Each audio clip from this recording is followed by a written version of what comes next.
টিয়া দুটা বেশি গেলে গেছে, আল্লাহর রহমতে ঘরটা দিয়ে হলো শেষ করলাম।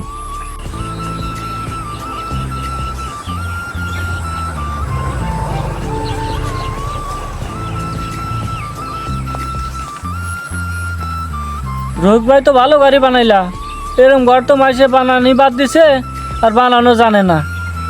তে কিরম খরচ টরচ পড়লো? মেলা টিয়া খরচ হয়ে গেছে গা, খরচের টিয়া কথা কইস না। তে খরচ বেশি হয়ে গেলি গেলা, তাহলে তুমি টিন দেয় দিলানি। তবে এই টিকলো নিউ মেলার দিন তে ঠান্ডা মাথায় চলা হাসতা। এরা কয়দিন যাবো এই বাসের ঘর? আরে মুসা, তোমার বুঝ তোমার কাছে, আমার বুঝ আমার কাছে। তোমার বানি আবার কি বাবুস কৌশে আলা বাই হুনি।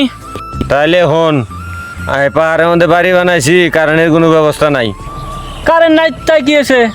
আরে বেকেল, কারেন্ট নাই, বাতি জ্বলবো না, ফ্যানও ঘুরবো না। টিন দিয়ে ঘর বানাইলে গরমের চোদনে থাকাই হারলাম না। আবার বৃষ্টির দিনে ঝুমঝুমের চোদনে ঘুমো পারা যাবো না। তাছাড়া এটা কিসের ঘর বানাইছি? বাঁশের ঘর। এটা তো বাসের গাড়ি বানাইছেন, এটা কি বিল্ডিং? আরে মুসা, তাহলে আসল কথা হন। নতুন বিয়া করে হেরে ওই সাফরা ঘরে উঠছিলাম, তখন তো টেয়া পয়সা হাতে আসিল না। এখন আল্লাহ টেয়া পয়সা হাতে দিছে, একটা বাঁশের ঘর বানাইলাম। ভাই খুইলা কৌশে তোমার মতলবটা কি?